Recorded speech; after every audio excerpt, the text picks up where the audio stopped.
Welcome back to the YouTube, guys. Today we have got push B. You have already seen my push A variation. If you have not, please give that a watch first. I really want to show you all my programming, and I want to go over each and every single session and then give you the full lowdown of the reasonings behind why I have programmed in such fashion. So enjoy the video, subscribe to the channel, and I hope you take something away from today's push B session. And as always, guys, any questions that you have, anything I can help you with, please comment below, and I'm more than happy to cover that. Either give you a good answer, if I can, or cover it in a separate video. So anything you want me to cover specifically, comment below. And that way, you have more content coming your way, and I have some great ideas to film more. So guys, let's get stuck into the session. Push B going down, let's get it.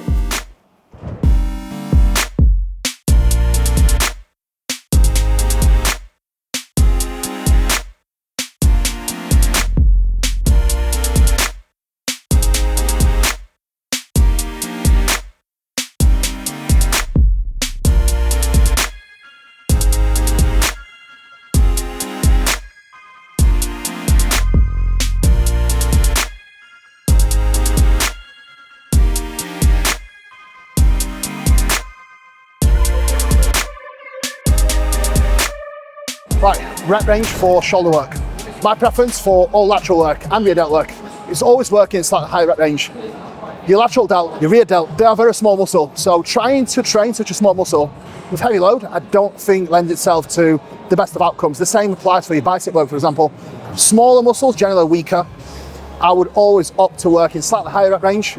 Try to be a little bit more accurate than you would be on certain other lifts, so that you can allow your form to somewhat get loose. Right now.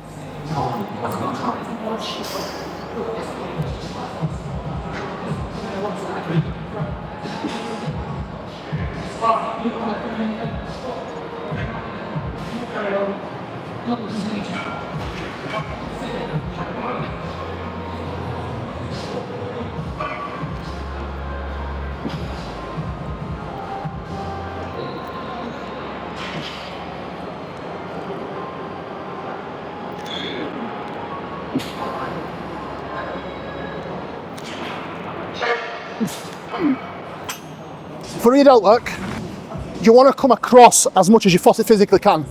We do a single arm variation on one of the sessions. With this, we don't want to waste time. We want a dual, but holding the balls actually allows you to come around a little bit more. Keep your rib cage packed, and I actually don't want to lean forward a little bit. If you lean back, you don't quite get the same range. Lean forward, you can protract a little bit, and then you want to be driving down and back. So see how we've got those cables aligned? It's working a perfect motion, driving down and in. Your rear delt fibers actually come down. So you want to move in that same plane of motion, coming from high to a low plane of motion here, but keeping that ribcage packed here and driving through. Right, got it? Spend a little bit more time in the stretch, then hard drive. Again, pause and shorten as well, and own the reps. Got it? Ribcage packed, core braced. Right, that one now.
This session is very, very similar to what we actually do at Push A. We do have slight different variation of exercises. So as you'll see here, guys, we actually start with a lateral raise instead of a Y raise. Similar exercise, And again, it gives us exactly what we need at the beginning of the session. We'll follow that on with the same movement. The reason why I'll just repeat the same movement, ease of setup, and it's very effective. And then we'll follow on with a different variation of a fly. So incline fly, in this session particularly, this is more of a high incline, so it's more of a clavicular fly for the nerds out there, which targets the upper pec, upper shelf. Then we'll follow that on with a high incline overhead press. For us, it's between 45 degrees up to 50. Then a flat machine press that converges, an excellent piece from Fred Thiago. Then we move on to a dip. Again, the goal of a dip is not isolation of tricep, it's more so a compound movement for the lower pec, tricep, and the front delt. Then we'll follow on with isolation work for the tricep with the overhead extension, and then a lateral machine, and finishing off with a press up. So that is the outline and structure of push day. If you want to get huge, follow it along, let me know how you go, and write it down. Moving on to the Smith machine press. Now, setting up the Smith machine press to get the most out of it. First, set up the bench so that the bar path is coming down just below your nipple line. So ideally, you want the bar path coming down a little bit more towards your sternum. This way, your arm path can stay more in line with your pecs. And that applies across all different variations of a Smith machine press, whether it's an incline or high incline. Generally, you want the arm path tracking here to get more range of motion and more pec recruitment, less stress on your shoulder joint. Now the grip, you want to adjust your grip just outside of your shoulder width, gripping with the meaty portion of your hand. As you unrack the bar, make sure you keep your wrist straight, and make sure as a reference point, you keep your fist stacked over your elbow.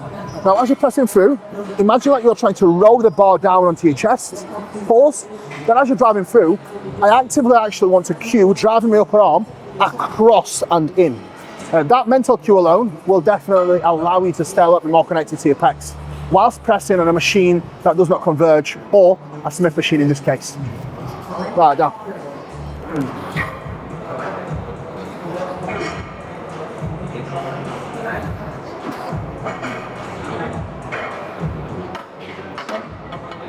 So intra-workout nutrition, still the same.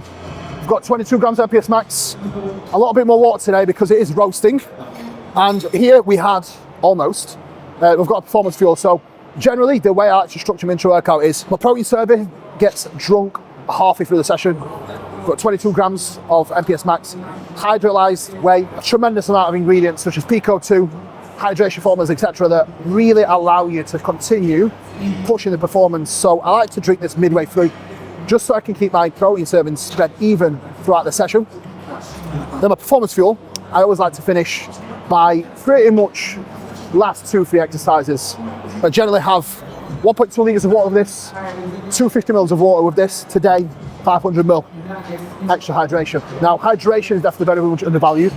So the intra-workout's not only going to give you the essential carbohydrates and the fuel that you need to keep a good sustained performance, but hydration, which is extremely essential for peak performance, guys. So write it down, get on it, trainbygp.com, code Kuba 10.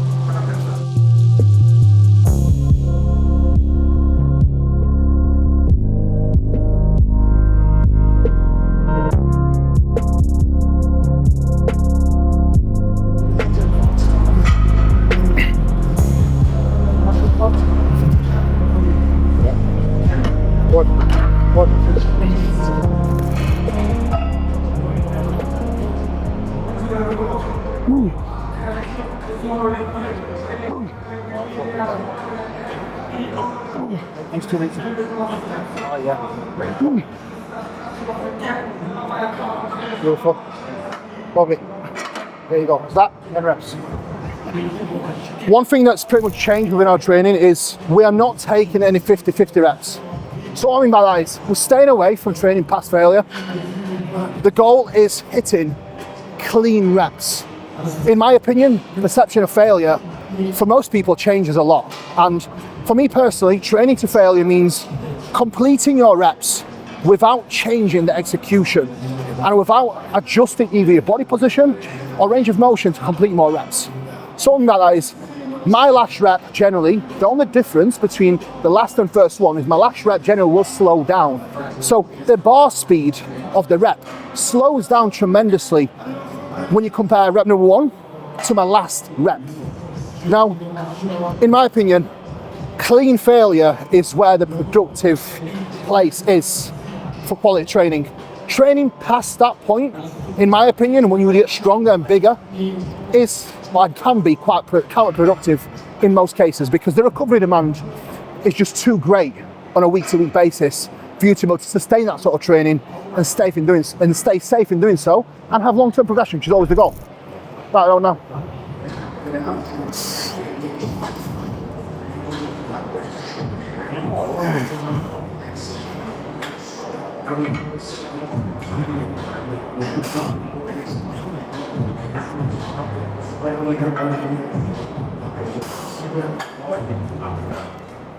That's the one. When it comes to training, the most important variable is your exercise setup.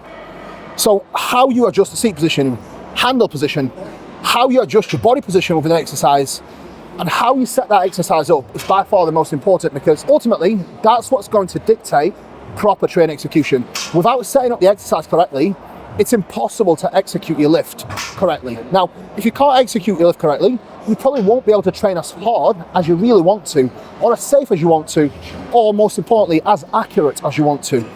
So this is where you have to prioritize exercise setup, and sometimes even filming your sets can help you with that massively. So guys, don't demonize filming.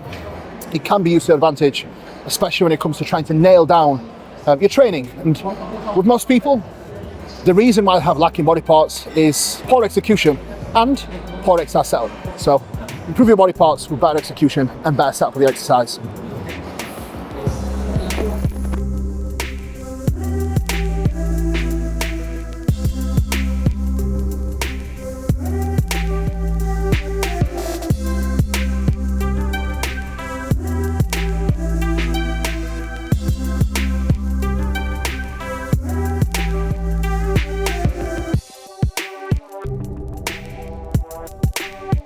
This platform is actually a flex leverage version, which is absolutely epic. Converges just enough.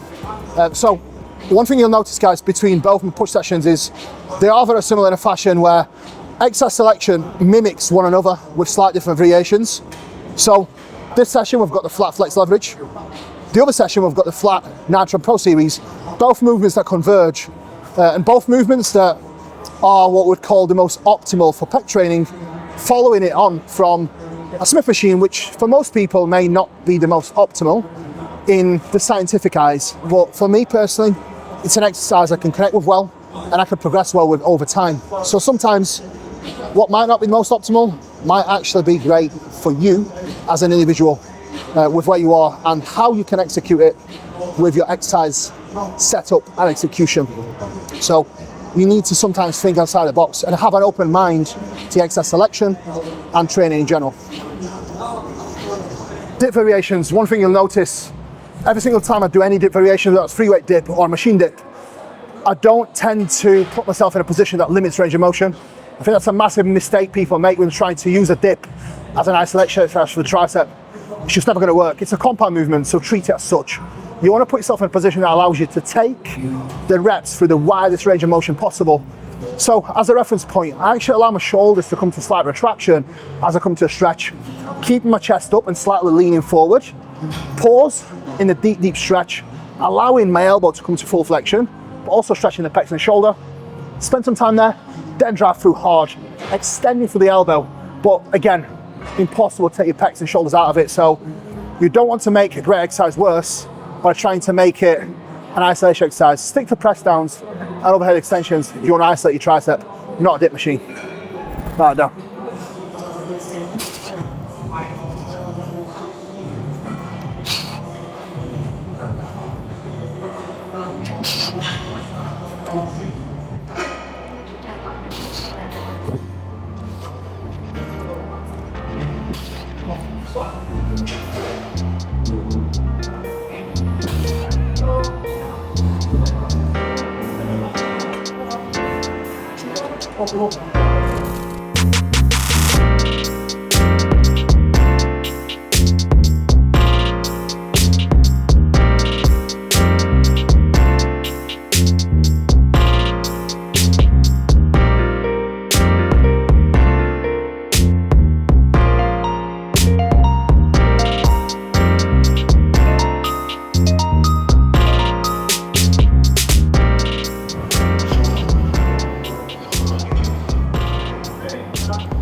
when it comes to tricep training, I am a massive believer of training them in deep stretch. This does not apply for all exercises and all of your body parts, but triceps specifically, personally, I've seen the best response training it in a deep stretch. So for me, overhead extension, variation of skull crushers, and the JM press alongside of dip or a narrow grip press is by far the best exercises to build a huge hanging tricep.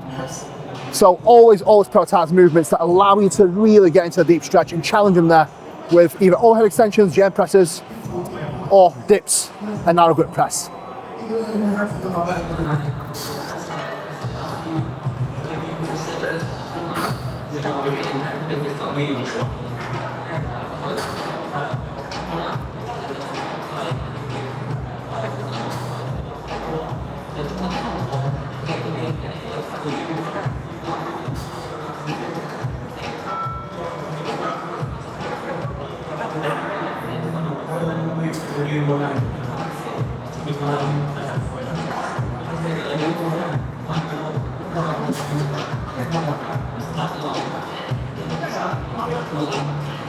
This is definitely by far one of my favourite exercises. Now, not all exercises or movements suit well to really be training the stretch. Something interesting I've read from Chris Beardsley recently, and it definitely makes sense when it comes to training.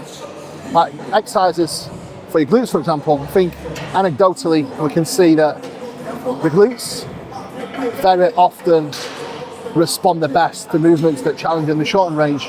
So not particularly in the stretch, whereas movements like triceps, for example, I think you do get biggest bang for your buck challenging in the stretch. Same with chest.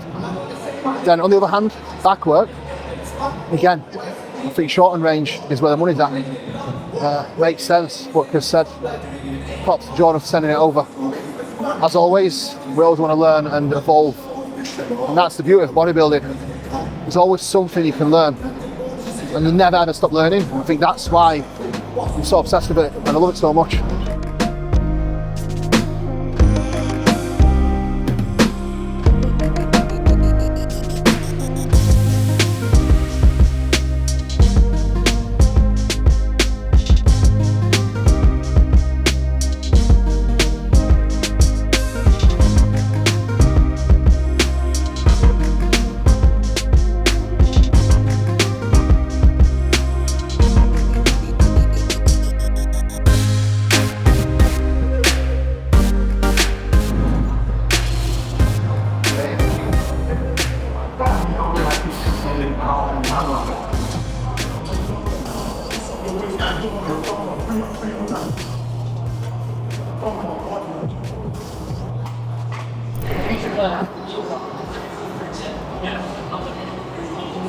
Well, and then I placed it on like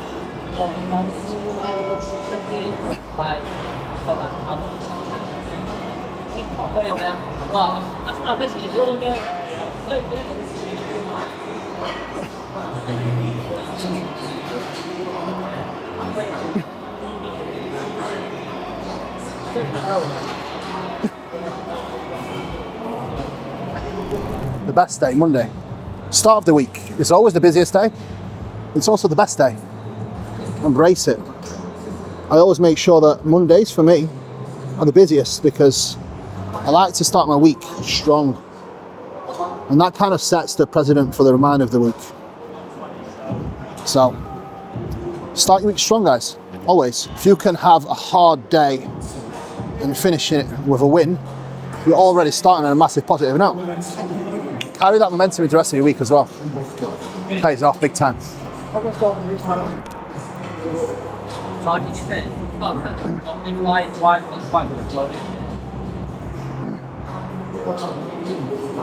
Really, now probably ready to go. So left side group here.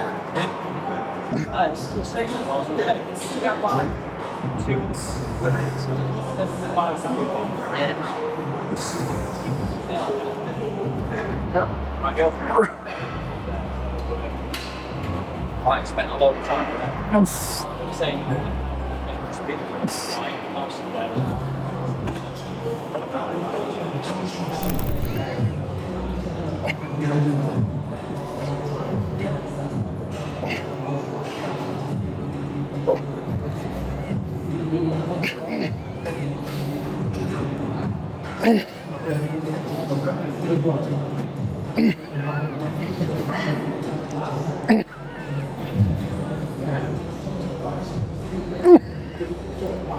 little bit more stretching, and final set of calves, and then we'll finish up, guys.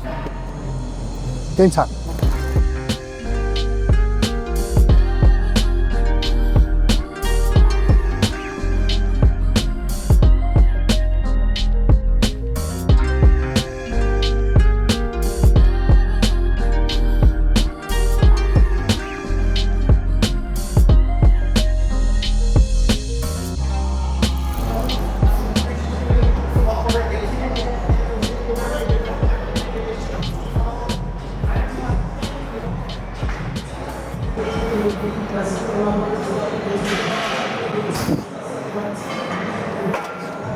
Right guys, that is a session wrap up. Definitely a tremendous session. One thing that you will notice, guys, at the moment is I am specifically not trying to kill myself. The approach within my training at the moment is slowly scaling things back and making sure that I've got room to actually increase my effort. And one variable people often overlook is that your training volume is not just number of sets, not just repetitions, not just load, but it's also your effort. And post-show, or even at the start of a training block, you should aim to always increase that effort over time as well. And then potentially, if you do have a scope to increase some of your training volume, you can definitely do that as well. So guys, please subscribe to the channel. Support me for using my code Kuba10, new garments from JP, and show me some love. Guys, I appreciate you all watching. Thank you so much. Peace out for now and take care.